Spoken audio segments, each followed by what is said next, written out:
Good morning students. ચાલો આજે આપણે કરવાના છે કે ભારતમાં માઇક્રો, લઘુ અને મધ્યમ કદના ઉદ્યોગોનું શું મહત્ત્વ છે. બરાબર છે.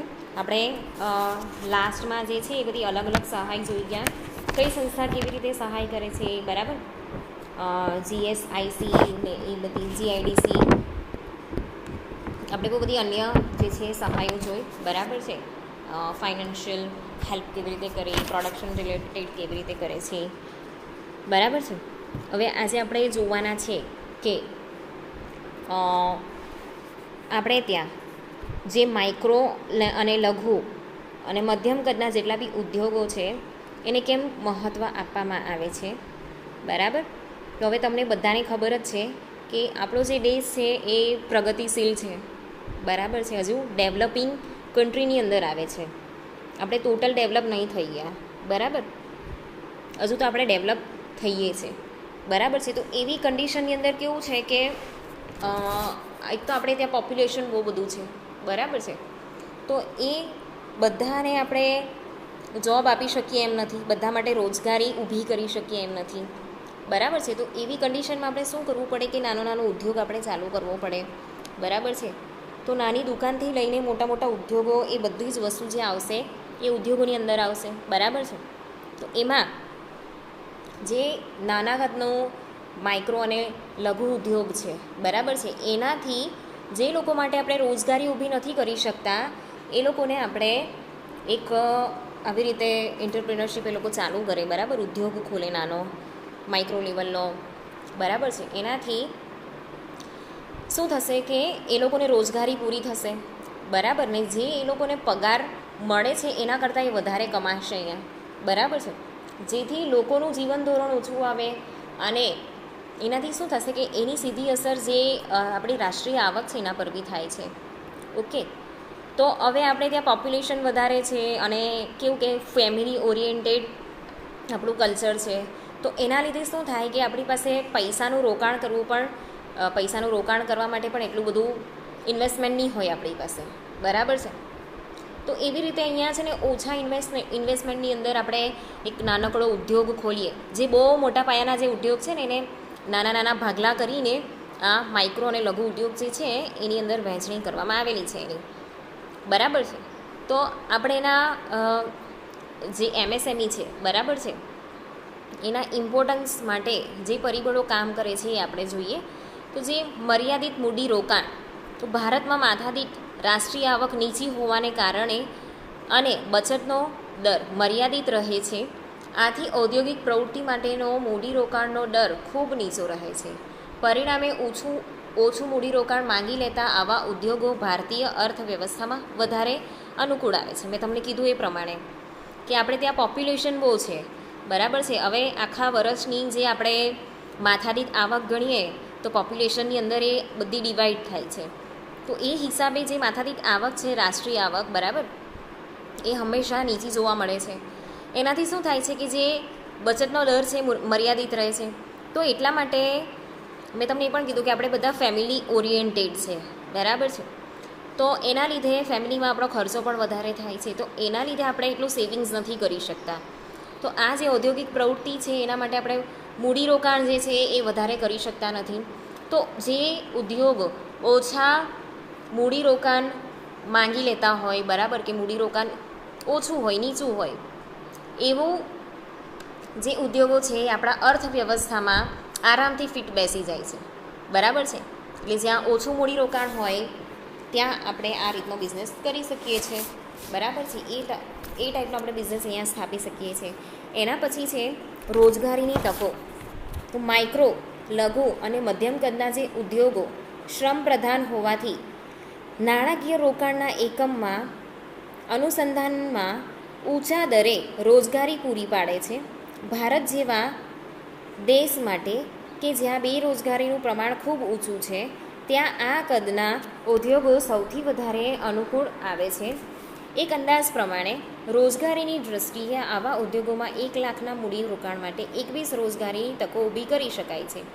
તો આ પ્રકારનું જે માઇક્રો, લઘુ અને મધ્યમ કદના જે ઉદ્યોગો છે એ મોસ્ટલી કેવું છે કે લેબર ઇન્ટેન્સિવ છે. બરાબર, શ્રમ પ્રધાન છે, જ્યાં મજૂરોની જરૂર પડતી હોય. બરાબર છે. તો અહીંયા કેવું છે કે જે નાણાં રોકાણ કરેલું છે, બરાબર છે, એનાથી અહીંયા એક ઊંચા દરે રોજગારી પૂરી પાડી શકાય છે. તો અહીંયા છે ને કેવું રિસર્ચ કરવામાં આવ્યું છે કે 1 લાખનું મૂડીરોકાણ કરીએ ને તો ત્યારે આપણે 21 રોજગારીની તકો ઊભી કરી શકીએ છીએ, બરાબર છે. તો મોટા કદના ઉદ્યોગોમાં માત્ર 5 રોજગારીની તકો ઉદ્ભવે છે, બરાબર છે. તો એવી રીતે આપણે આ જે માઇક્રો, લઘુ અને મધ્યમ કદના જે ઉદ્યોગો છે એમાં એક તો ઓછું ઇન્વેસ્ટમેન્ટ કરવું પડે, બીજી વસ્તુ કે ત્યાં મજૂરોની જરૂર પડતી હોય તો આપણે બીજાને નોકરી આપીને એ લોકોની બેરોજગારી પણ જે છે એ ઓછી કરી શકીએ, બરાબર. એના પછી છે નીચી કક્ષાનું કૌશલ. તો મોટા કદના ઉદ્યોગોમાં વિશિષ્ટીકરણના કારણે વિશિષ્ટ પ્રકારના કૌશલની આવશ્યકતા રહે છે. તો આ પ્રકારના ઉદ્યોગોમાં સામાન્ય પ્રકારના પ્રમાણિત સ્થાનિક હુન્નરો અને સર્વસામાન્ય કૌશલ્યની પ્રવૃત્તિ ચાલુ કરી શકાય છે. તો જે મોટા કદના ઉદ્યોગો છે, બરાબર છે, એમાં બહુ બધા પ્રકારની જે સ્પેશિયલાઇઝ સ્કિલ હોય, બરાબર છે, અલગ અલગ પ્રકારની બહુ બધા પ્રકારની ત્યાં જરૂર હોય છે, બરાબર છે. તો આવા પ્રકારના જે ઉદ્યોગો છે એમાં સામાન્ય રીતે શું કરી શકાય કે જે સ્થાનિક હુન્નરો છે, બરાબર છે, સ્થાનિક હુન્નરો ધરાવતા જે કારીગરો છે, બરાબર છે, એની જે સર્વસામાન્ય કૌશલ છે એની પ્રવૃત્તિ ચાલુ કરી શકાય છે. એના પછી છે સ્વદેશી યંત્રો, ઓજારો અને માલ સામગ્રીનો ઉપયોગ. તો માઇક્રો, લઘુ અને મધ્યમ કદના જે ઉદ્યોગો છે, બરાબર છે, એ લોકો શું કરશે, બહારથી એ લોકો એટલું બધા પૈસા અફોર્ડ નહીં કરી શકતા, એટલે બહારથી તો યંત્રો મંગાવી નહીં શકે.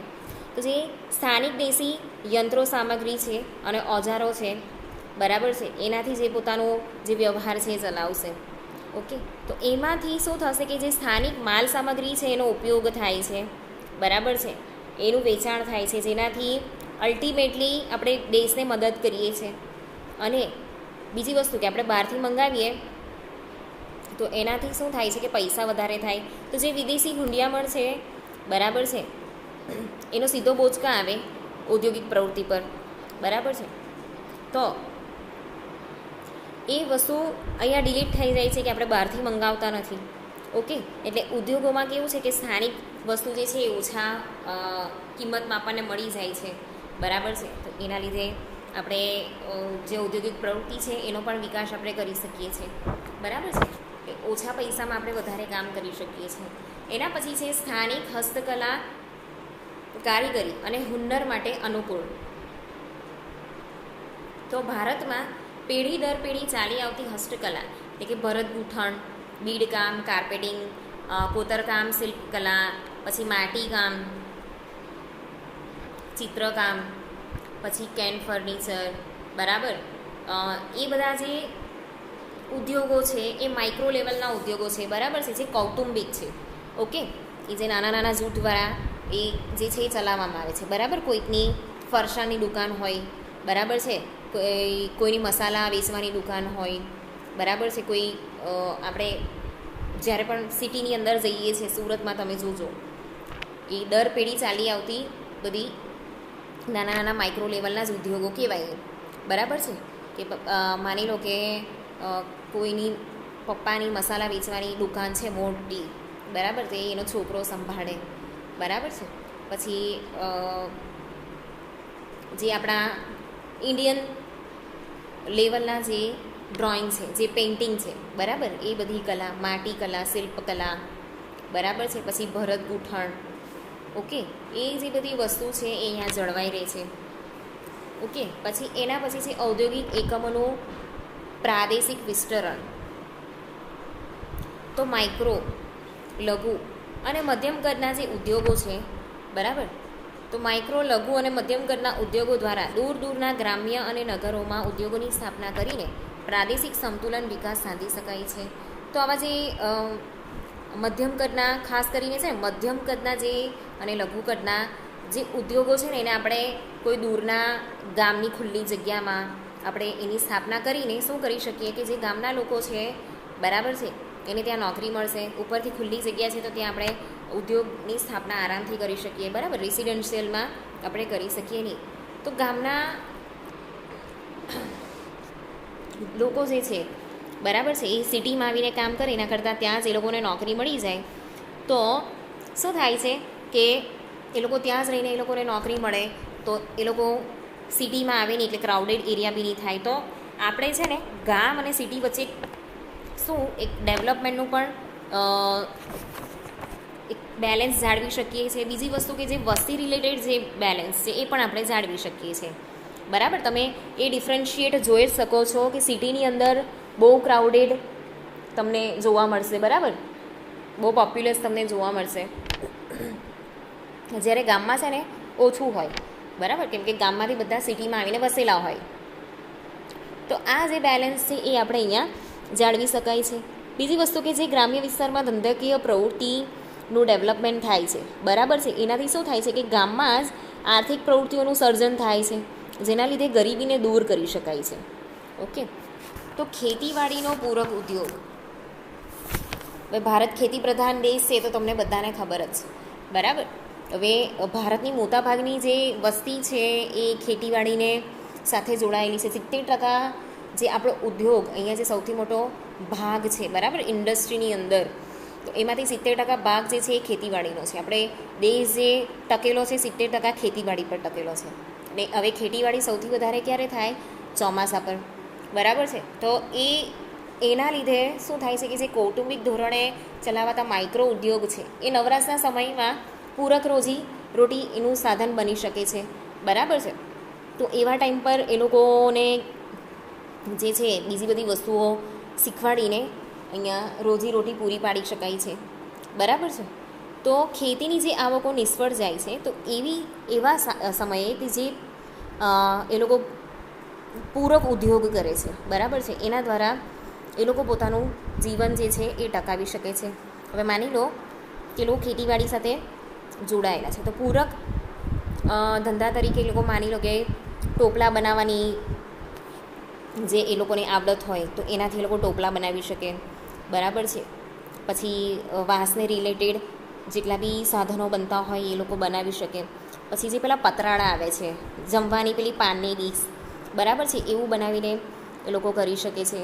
પછી ખેતીને રિલેટેડ એવા બહુ બધી વસ્તુ છે, બરાબર, જંગલમાંથી પણ બધી વસ્તુઓ લાવીને અહીંયા એ લોકો બનાવી શકે છે. તો આમ એક પૂરક બિઝનેસ જેવું પણ થઈ જાય છે. પછી સંપત્તિ અને આવકની અસમાનતામાં ઘટાડો. તો આવા જે ઉદ્યોગો છે, બરાબર, આવા ઉદ્યોગોના કારણે મર્યાદિત સંપત્તિ અને નીચી આવક ધરાવતા મધ્યમ વર્ગ અને નીચા વર્ગના લોકો ઔદ્યોગિક પ્રવૃત્તિમાં ઝંપલાવે, જેથી આર્થિક દરજ્જો સુધારવામાં સહાયક નીવડે છે.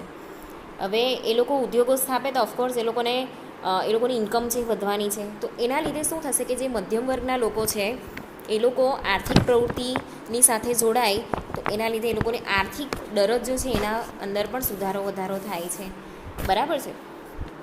એના પછી છે મોટા ઉદ્યોગોને પૂરક બનવું. તો અહીંયા જે મોટા ઉદ્યોગો છે, બરાબર છે, એમાં કેવું છે કે એ લોકોની પણ કેટલીક લિમિટેશન્સ હોય. તો એ લોકો બધી વસ્તુઓ ત્યાં એનું પ્રોડક્શન નહીં કરી શકે, બરાબર છે. અને આ જે મોટા ઉદ્યોગો છે ને એને છૂટા પાડીને માઇક્રો અને લઘુ લેવલ બનાવવામાં આવેલું છે. તો આ જે મિકેનિકલ એન્જિનિયરિંગનો જે વ્યાપ છે, બરાબર છે, એનો અહીંયા આપણે એક મોટા પ્રમાણમાં ઉપયોગ કરી શકીએ છીએ. તો માઇક્રો, લઘુ અને મધ્યમ કદના જે ઉદ્યોગો છે, બરાબર છે, ત્યાં એની વ્યવસ્થા બહુ સારી રીતે કરી શકાય છે. ઓકે, તો જે મોટા કદના જે ઉદ્યોગો છે એને અહીંયા આપણે પૂરક બનવાનું છે, બરાબર છે, જેથી કરીને શું થાય છે કે એ લોકો તમારો જે માલ છે એ ખરીદશે, એનાથી તમારો પણ ડેવલપમેન્ટ થશે, તમને પણ ફાયદો થશે અને એ લોકોનું પણ ડેવલપમેન્ટ થશે, બરાબર છે. તો અહીંયા છે ને એને વિવિધ પ્રકારના જે ભાગો છે, બરાબર છે, એમાં વેચીને એક પૂરક ઉદ્યોગ અહીંયા બનાવી શકાય છે. માની લો કે કોઈ ગાડી બનાવતી કંપની છે, બરાબર છે, તો તમારે ત્યાં નટ બોલ્સ છે, બરાબર છે, એનું તમે પ્રોડક્શન કરો છો. તો એ વસ્તુ કેવું છે કે ગાડી બનાવતી કંપનીને પણ તમે આપી શકો છો, પછી એન્જિન બનાવતી કંપનીને પણ તમે વેચી શકો છો, બરાબર છે. પછી કોઈ ફર્નિચરવાળાને પણ વેચી શકો છો, બરાબર છે. પેલા એના દરવાજાની અંદર એના મિજાગરા આવે, બરાબર છે. તો એવી બધી વસ્તુ જે છે એ બહુ બધી ઇન્ડસ્ટ્રીની અંદર જાય છે. નટ બોલ્સ છે, મિજાગરા છે, બરાબર, બારી બારણા તો બધે જ નાખેલા હોય, ગ્રીલ છે, એવી બધી વસ્તુ છે, બરાબર, એનું આપણે અહીંયા પ્રોડક્શન કરતા હોઈએ તો એ બીજા જે મોટા ઉદ્યોગો છે ત્યાં જાય છે, બરાબર છે. એના મશીનરીના જે અલગ અલગ પાર્ટ્સ છે એ બનાવીને, પાઇપ બનાવીને, બરાબર છે. તો એવી રીતે તમે જે મોટા ઉદ્યોગો છે એના પૂરક બની શકો છો, બરાબર છે. એના પછી છે ક્રમિક રીતે વામનમાંથી વિરાટ સ્વરૂપમાં રૂપાંતર. તો આપણે એક નાનો ઉદ્યોગ ખોલેલો છે, વામન એટલે નાનો, બરાબર. વામન ભગવાન તમને બધાને ખબર જ છે, વિષ્ણુ ભગવાનનું 10મું સ્વરૂપ એટલે 10મું નહીં, 8મું સ્વરૂપ એટલે વામન ભગવાન, બરાબર છે. એકદમ નાનું. તો નાનામાંથી શરૂઆત કરીને અહીંયા આપણે મોટા કદનું જે આપણું ઉદ્યોગ છે એને રૂપાંતરિત કરવાનું છે, બરાબર છે. તો સફળ માઇક્રોમાંથી લઘુમાં એને કન્વર્ટ કરવાનું છે, બરાબર છે. પછી ધીમે ધીમે ડેવલપમેન્ટ કરીને એની અંદર અલગ અલગ વસ્તુઓ શીખીને વ્યૂહાત્મક નીતિઓ અપનાવીને ધીમે ધીમે એને મધ્યમ કદનું કરવાનું છે, બરાબર છે. અને પછી એને મોટા કદનું એને રૂપાંતરિત કરી શકાય છે આપણે, બરાબર છે. પણ એના માટે 1 વર્ષમાં ઊભું નહીં થાય, 10 વર્ષ બી લાગે ને 15 વર્ષ બી લાગે. એટલા માટે અહીંયા ધીરજ રાખવી બહુ જરૂરી છે, બરાબર છે. તો આ પ્રકારે ક્રમિક રીતે વિકાસ પામેલા મોટા ઉદ્યોગો ભારતીય આર્થિક વ્યવસ્થાને વધુ પોષક સાબિત થાય છે, બરાબર છે. તો હાલના મોટા કદના ભારતીય ઉદ્યોગોની સ્થાપના શરૂઆતમાં તો લઘુ ઉદ્યોગ તરીકે જ થયેલી, જેણે કાળક્રમે આજે વિરાટ ઉદ્યોગોનું સ્વરૂપ ધારણ કર્યું છે, બરાબર. એક નાનો પ્રોજેક્ટ નાખીને વર્ષો પહેલાં, 25, 26, 30 વર્ષ પહેલાં એક નાનો પ્રોજેક્ટ નાખીને બધાએ શરૂઆત કરેલી, ધીમે ધીમે ધીમે ધીમે કરીને આજે બહુ મોટી કંપની બની ગઈ છે, બરાબર છે. આઝાદી સમયના જે 70 વર્ષ 75 વર્ષ પહેલાંના જે ઉદ્યોગો છે આજે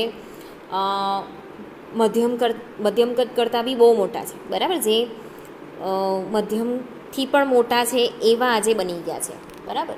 તો આમ ધીરે ધીરે ધીરે કરીને એને આપણે મધ્યમ કદમાં પણ રૂપાંતરિત કરી શકીએ છીએ.